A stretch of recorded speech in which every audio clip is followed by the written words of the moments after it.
Сәлем оқушылар, қош келдіңіздер. Онда біз бастасақ, сіздерге жақсы көрініп тұр деп ойлаймын. Бізде бүгінгі тақырыбымыз бұл Жәңгір хан туралы викториналық сұрақтар. Біз өткен сабақта сіздермен бірге Есім хан тақырыбын талдаған болатынбыз. Бүгін сол тақырыпты ары қарай жалғастыра отырып, біз Жәңгір хан тақырыбын қарастырамыз. Енді бірінші сұрақ. Жәңгір хан билік құрды қай уақытта? Бірінші 1580-82, 2 1583-98, 3 1598-1628, 4 1629 және 1652. Енді бұл жерде қайсысы болады деп ойлайсыздар? Енді әрбір вариантты талдайтын болсақ, жалпы біріншісінде 1580-82-де бізде Шығай хан тағында отырған болатын. Одан кейін екіншісі 1583-98-де бізде Тәуекел хан билік құрған болатын, яғни Шығай хан ұлы. Келесі 1598-1628 бұл Жәңгір ханның әкесі Есім ханның билік құрған уақыты. Сонда бізде бір ғана вариантымыз қалды, бұл 1629 және 1652 жылдар аралығы. Бұл жерде дұрыс жауабы төртіншісі болады. Келесі сұрақ.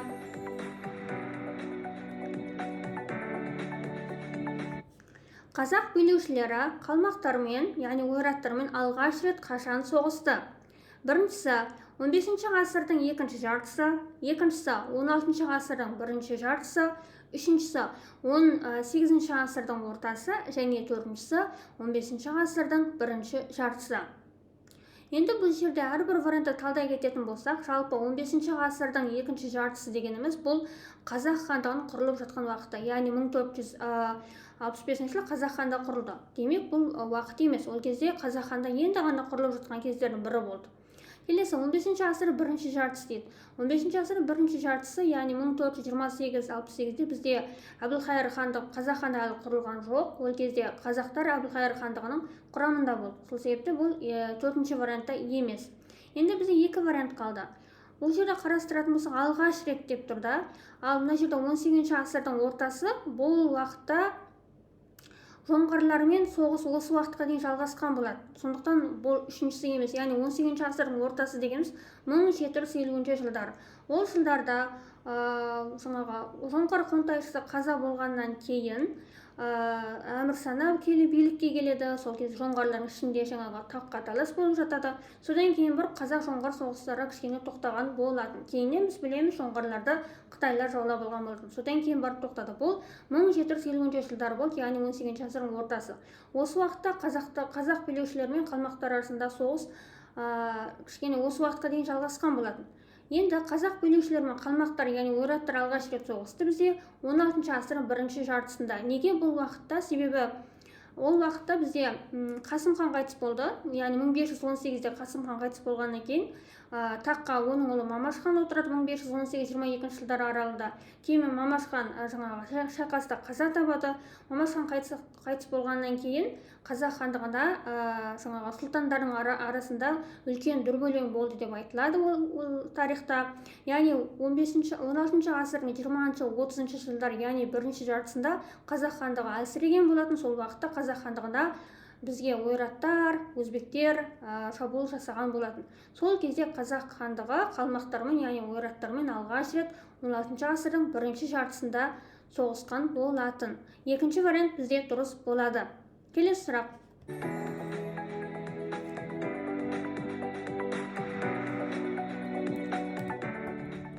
Бізде үшінші сұрақ. Батыс моңғолдардың түрікше атауы. Қазақтар, яғни казактар, моғол, қалмақ, өзбек. Қайсы деп ойлайсыздар? Батыс моңғолдардың түрікше атауы.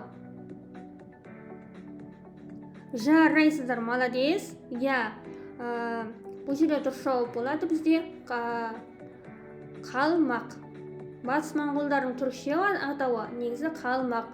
Яғни қараңыздар, қалмақтар, ойраттар және жоңғарлар бұлар бір атауды білдіреді. Просто әр уақытта, бір уақытта қалмақтар деп айтылған, бір уақытта ойраттар деп айтылған, содан кейін кейбір ғасырларда олар жоңғарлар деп айтылған болатын. Бізде оларды қалмақтар деп атаған батыс моңғолдарды.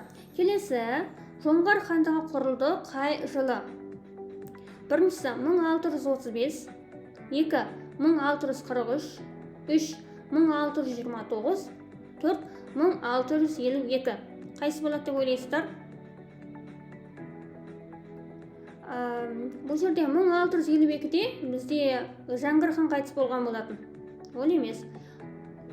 1629-да Жәңгір хан тағына отырған. 1643-де бізде Орбұлақ шайқасы болды. Сонда бізде бір ғана вариант болады бұл жерде 1635 жылы. Яғни жоңғар хандығы осы уақытта құрылды. 1635 деген оқушылар жарайсыздар. Келесі, Жәңгір дегеніміз кім? Керей ханның ұрпағы, 2 Тәуекелдің ұрпағы, 3 Қасымның немересі, 4 Есімнің ұлы. Ал енді бұл жерде қарасаңыздар, Керейдің ханның ұрпағы дейді. Жалпы Керей хан бізде қазақ хандығына таққа отырған ең алғашқы хан. Керей деген оның баласы бұрындық отыр деп береді, бірақ бұрындықтан кейін бізде Қасым отырды, қалған қазақ ханы биліктің барлығы кейіннен Жәнібектің ұрпақтарында болған болатын Қасымнан кейін. Сонда Керейдің ұрпағы бізде бұрындықтан кейін билік құрған жоқ. Демек, онда Керейдің ұрпағы емес. Енді Тәуекелдің ұлы дейді. Қасымның немересі, Есімнің ұлы. Я, жарайсыздар. Бұл жерде Қасымның немересі деген емес, өйткені Қасым хан қайтыс болғаннан кейін оның балаларының арасында таққа талас болды, кейін Хақназар хан отырды. Алайда Хақназар ханнан кейін Хақназардың ұрпақтары отырған жоқ, себебі Баба Сұлтан Хақназардың таққа отыратын екі ұлын да өлтіріп тастаған болатын, өлтіруге бұйрық берген болатын. Кейін Хақназар қайтыс болғаннан кейін таққа отыратын оның ұрпақтары қалмағандықтан бізге хан тағына Жәнібектің басқа ұрпақтары, яғни Шығай хан отырған болатын. Демек, Қасымның немересі емес. Сонда бұл жерде дұрыс жауап болады. Бізде Жәңгірдің папасы бізде Есім, яғни Есімнің ұлы, Жәңгір дегеніміз. Жаңаға Тәуекел дегеніміз, Есім Тәуекелдің інісі. Жәңгір хан қалмақтармен соғыста одақ құрды. Кімдермен? 1 жоңғарлармен, 2 өзбектермен, 3 қырғыздармен, 4 ноғайлармен. Жаңа мен сіздерге жоғарыда айттым. Қалмақтар дегеніміз, оны кейбір жерде қалмақтар деп береді, кейбір жерде олар ойраттар деп береді, кейбір жерде оларды жоңғарлар деп береді. Бірақ осы үш түрлі берсе де, олар жалпы бір ұлтты білдіреді.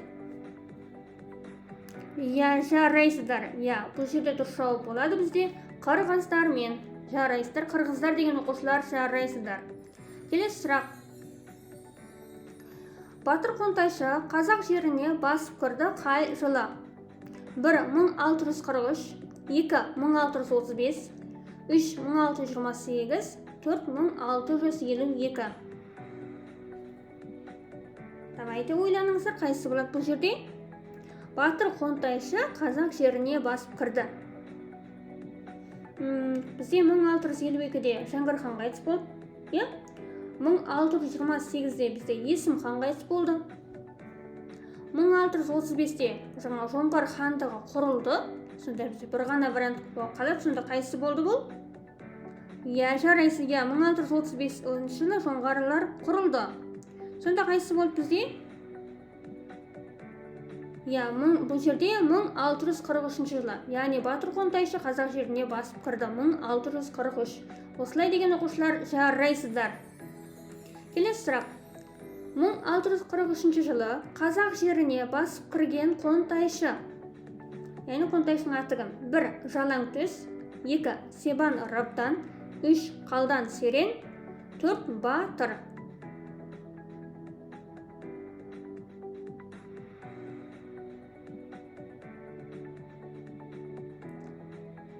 Қайсысы болады бұл жерде? Жарайсыздар, дұрыс айтасыздар. Бізде Жалаңтөс деген ол Самарқан билеушісі болған. Жалаңтөсің Қонтайшы емес, Самарқан қаласының билеушісі болды. Себен Рабдан, Қалдан Серен. Қалдан Сереннің кезінде бізде Аңырақай шайқасы болды. Ал Себен Рабданның кезінде бізде Ақтабан Шұбырынды, Алқакөл Сұлама шайқастары болып өткен болатын. Сонда Орбұлақ шайқасы бізде Батыр Қонтайшының кезінде болды. мына жерде сіздерге ыңғайлы болсын деп жаңа әрбір қонтайшының кезінде қандай шайқастар болды сол жазулы тұр менде. Келесі сұрақ. 1643 жылы болған шайқас. Қандай шайқас болды 1643-те? 1. Ақтабан шұбырынды, 2. Аңырақай, 3. Бұланты, 4. Орбұлақ. Енді Ақтабан шұбырыны қашан болды бізде? Ақтабан шұбырында бізде 1723-1727 жылдар аралығында өткен болатын. Аңырақай шайқас. Аңырақай бізде 1730 жылы болды. Тіпті кейбір деректерде 1729-30 деп те береді. Ал Бұланты шайқасы бізде 1728 жылы болды. Сонда бізде бір ғана вариантымыз қалды. Бұл қай жылы? Бұл, яғни Орбұлақ шайқасы 1643 жылы болды. Айта кетейік оқушылар, осы Орбұлақ шайқасы туралы YouTube'да тарихи кино бар. Уақыттарыңыз болса бір көрсеңіздер болады. Сол кинода осы Орбұлақ шайқасының барысы, қалай өтті, жаңағы соның барлығы көрсетіледі. Келесі сұрақ. Дұрыс жауап берген оқушылар лайк басып отырайық. Сонымен Орбұлақ шайқасы қай жылы болды? 1643, 1644, 1635, 1652. Қай жылы болды бізде? Мына жерде 1652 бізде Жәңгір хан қайтыс болды. 1635-те жоңғар хандығы құрылды. 1644-те жаңағы Батыр қонтайшы мен Жәңгір хан арасында шешуші шайқастар өтіп, бұл шайқаста Жәңгір хан жеңген болатын. Сонда Орбұлақ шайқасы бізде болды 1643 жылы. Кетті келесі. Орбұлақ шайқасында Жәңгір ханға кім көмектесті? 1. Бұхар әмірі Абдаллах, 2. Самарқан билеушісі Жалаңтөс батыр, 3. Ташкент билеушісі Баба Сұлтан, 4. Сібір хандығы Ибақ хан. Айта кетейік оқушылар, бізде бүгін неге тек қана Жәңгір хан Орбұлақ шайқастары өткені себебі біз Жәңгір хан тақырыбын бүгін сол тақырыпты викторина жасап өтіп жатырмыз. Бұл тақырыпты мен таңдаған себебім бізде ұлттық тестілеу орталығы осындай бекіткен тест спецификациясы бар. Бұл жерде бізде Жәңгір хан тақырыбы бар. Қарасаңыздар, міне мына жерде үлкеймей тұр, Жәңгір хан тұсында қазақ хандығы деп тұр. Бұл сіздерге 2026 ұбт-да келетін тақырыптардың біріне жатады. Сол себепті бұл тақырыпты біз талдап жатырмыз. Бұл жаңағы осы документ ұбт тест центр сайтында бар бұл документ. Ары қарай жалғастыра кетейік. Сонымен Орбұлақ шайқасында Жәңгір ханға кім көмектесті бізде?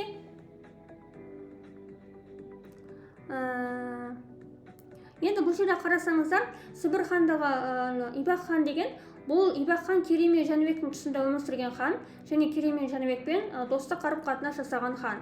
Ташкент билеушісі Баба Сұлтан дейді. Жалпы Ташкент билеушісі Баба Сұлтан және Бұхар әмірі Абдаллах бізде Хақназар және Хақназардан кейін Шығай, Тәуекел хандар өмір сүрген уақытта өмір сүрген билеушілер. Ал Орбұлақ шайқасында Жәңгір ханға көмектесті бізде Самарқан билеушісі Жалаңтөс батыр. Осылай деп айтқан оқушылар жарайсыздар. Келесі сұрақ. Самарқан билеушісі Жалаңтөс батыр Орбұлақ шайқасында қанша қолмен көмекке келді? 1. 5 мың, 2. 10 мың, 3. 50 мың, 4. 20 мың. Ал қалай ойлайсыздар? Жарайсыздар. Дұрыс айтасыздар, дұрыс. Бұл жерде дұрыс жауап болады бізде 20 мың. 20 мың қолмен көмектескен болатын. Айтпақшы жаңа мен жоғарыда айтып өткен Орбұлақ шайқасы туралы YouTube-та кинода жаңағы осы Жалаңтөс батырды Жәңгір хан өзіне көмектесуге қалай көндіргендігі туралы да бір эпизодтар бар. Бұл кісі былай тупо көмектесе салмаған.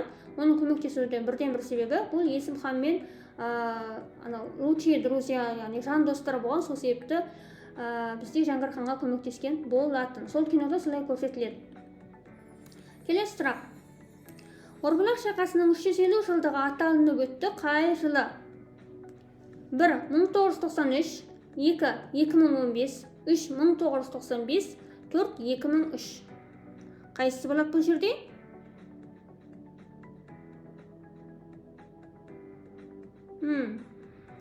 Бұл жерде қараңыздар, кейбір варианттар жай сіздер шатастыру үшін жазыла салған, кейбір варианттарында шынымен де бір оқиға болған. Бұл жерде айта кетсек, 2015 жылы қазақ хандығының 550 жылдығы аталынып өткен болатын. Ал қалған 1995-2003 дегеніміз жай сөздерді шатастыру үшін жасалған варианттар. Орбұлақ шайқасының 350 жылдығы бізде 1993 жылы аталынып өтті. 93 деген оқушылар жарайсыздар. Келесі, 1993 жылы Орбұлақ шайқасының неше жылдығы аталынып өтті?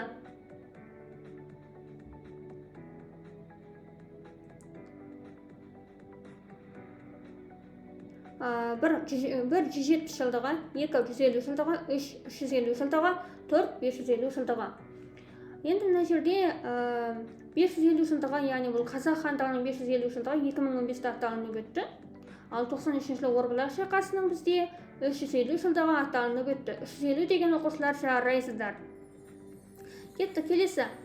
Жаңғыр хан тұсында кімдермен тату көршілік қатынас болды?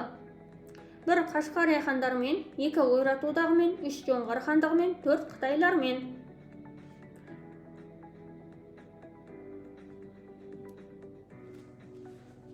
Ал жауап береміз. Мен жаңа жоғарыда айтып өттім. Жалпы Ойрат, Жоңғар, Қалмақ дегеніміз, олар жалпы бір ұлт, оларды әрбір жерде, әр ғасырда әртүрлі айтады. Бірақ қалай айтса да, олар жалпы бір ұлтты білдіреді деп. Жаңғыр хан тұсында кімдермен тату көршілік? Қараңыздар оқушылар, бұл жерде тату деп тұр. Бізде соғысты деп айтып отырған жоқ. Сондықтан мына жерде Ойрат одағы, Жоңғар хандығы дегеніміз, бұлар жалпы Жоңғар хандығымен соғысқан болатын. Бұлармен тату көршілік қарым-қатынас болған жоқ. Ол кезде Қытайлар мен Жаңғыр ханның тұсының арасында андай бір елшілік қарым-қатынас деген ондайларда көп болған жоқ. Бұл жерде тату көршілік қатынас болды бізде Қашқария хандарымен. Келесі, Жаңғыр хан тұсында қазақ хандығы мен Бұхар хандығының арасы қандай болды? 1 Сырдария аумағы үшін соғысты, 2 ант беріскен одақ құрды, 3 Баба Сұлтанға бірге қарсы тұрды, 4 екі ел арасы тыныш болды. Осы жерде айта кетейін оқушылар, егер осы көздесті үйлеріңізде өздеріңіз отырып өздеріңізбен өздеріңіз тағы шешем деген ой келетін болса, маған нөмірге WhatsApp-қа жазсаңыздар болады. Осы нөмірде мен осы көздесті жібере аламын. Мына жерде 50 деген цифр бар. Так, ары қарай кеттік. Сонымен Жаңғыр хан тұсында қазақ хандығы мен Бұхар хандығының арасы қандай болды? 1 Сырдария аумағы үшін күресті. Жалпы Жаңғыр хандығы мен Сырдария аумағы үшін күрескен жоқ. Өйткені Жаңғыр хан жалпы хан тағына отырғаннан бастап бұл жоңғарлармен күресіп өткен хан болатын. Сырдария аумағы үшін бізде Есім хан мен Бұхар әмірінің арасында күрес болған болатын. Яғни Сырдария аумағы үшін күресті бұл Есім ханның тұсында. Ант беріскен одақ құрды, бұл когда Баба Сұлтанға қарсы Хақназар мен Бұхар әмірі Абдалла ант беріскен болды. Бұл Хақназар ханның тұсында болды бұндай жағдай. Баба Сұлтанға бірге қарсы тұрды. Бұл Тәуекел ханның тұсында болған жағдай болды. Бұхар әмірі. Сонда бізде бір ғана вариант қалады. Бұл жерде Жаңғыр хан тұсында қазақ хандығы мен Бұхар хандығының арасы, екі ел арасы тыныш болды. Кетті, келесі. Жаңғыр хан қайтыс болды қай жылы? 1652, 2 1629, 3 1643, 4 1644.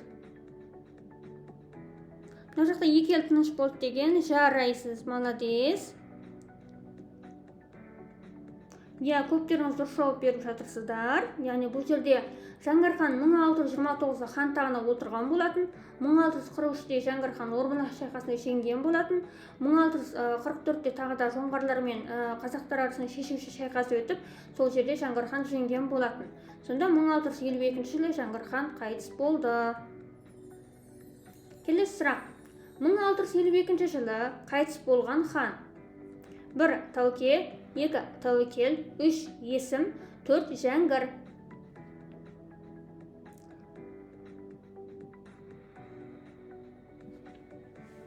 Енді қарасаңыздар мына жерде Тәуке ханның билік құрған уақыттары. Тәуке хан бізде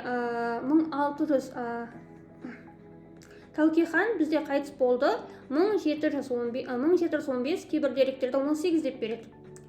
Иә, демек Тәуекел емес. Тәуекел бізде 1598-де қайтыс болды. Тәуекел. Есім бізде 1628-де қайтыс болды. Сонда бізде бір ғана вариант қалады. Бұл 1652 жылы қайтыс болған хан бізде бұл Жәңгір. Жәңгір деген оқушылар жарайсыздар. Келесі 1643 және 1644 жылдарындағы соғыста жеңіске жетті кім? 1. Жәңгір, 2. Тәуке, 3. Тәуекел, 4. Есім.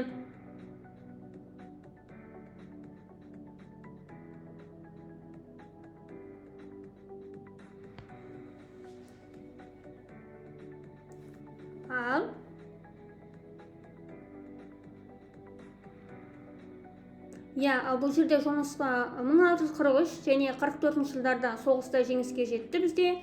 Әрине бұл Жәңгір хан. Келесі сұрақ.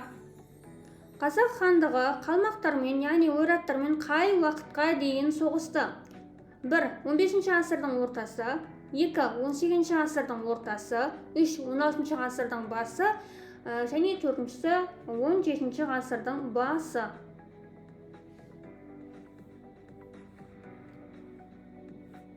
Ал қазақ хандығы қалмақтармен ойраттар, яғни қай уақытқа дейін соғысты? Қай уақытқа дейін соғысты оқушылар? Бұл жерде 15 ғасырдың ортасы емес, өйткені ол уақытта қазақ хандығы құрылып жатқан уақыт. Одан кейін келесі 16 ғасырдың басы дегеніміз бұл уақытта қазақ хандығы қалмақтармен ең алғаш соғысқан уақыты. Бұл 16 ғасыр.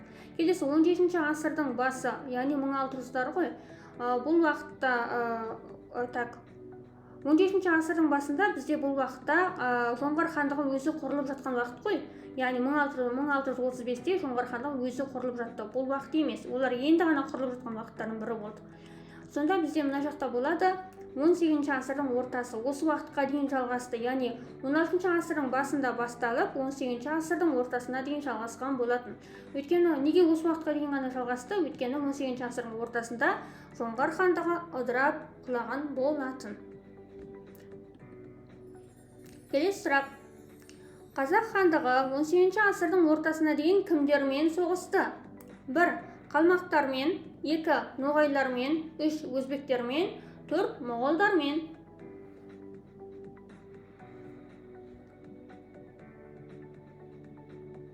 Ал айтамыз. Бұл жерде қалмақтар, яғни ойраттармен соғысты. Жарайсыздар. Келесі. Бүкіл билік құрған кезеңі жоңғар шапқыншылығына қарсы күреспен өткен хан. 1. Хақназар, 2. Тәуекел, 3. Жәңгір, 4. Есім.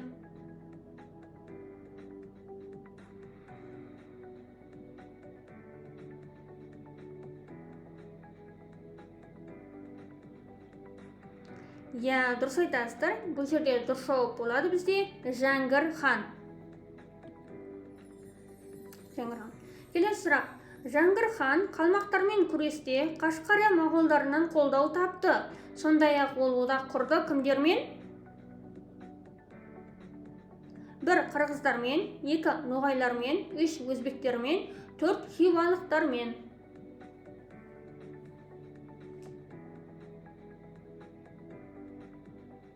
Бұл жерде дұрыс жауабы болады оқушылар. Бұл жерде қырғыздармен болады.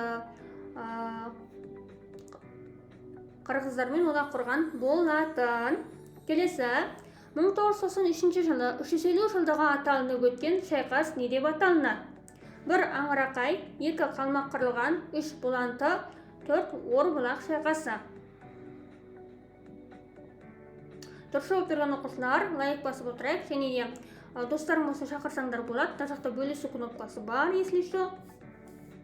Келесі бізде Аңырақай, қалмақ қырылған, бұланты, Орбұлақ. Қайсы болады бұл жерде? Бұл жерде оқушылар дұрыс жауап болады бізде 1993 жылы 350 жылдығы аталынып өткен шайқас бізде Орбұлақ шайқасы. Келесі Жәңгір ханды халық не деп атады?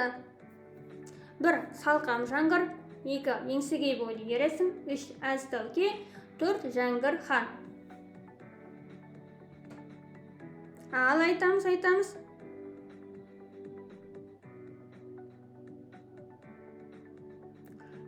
Жарайсыздар. Енді Жәңгір ханның соғыстағы жалпы ерлігіне бола халық оны Салқам Жәңгір деп атаған болатын.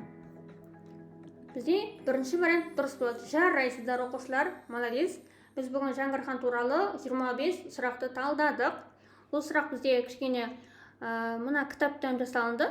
Яғни ұлттық тестілеу орталығы бекіткен кітап негізінде құрастырылып жасалынған болатын. Және де бұл ненің тест базасы ретінде бар. Қазір міне мына жақта.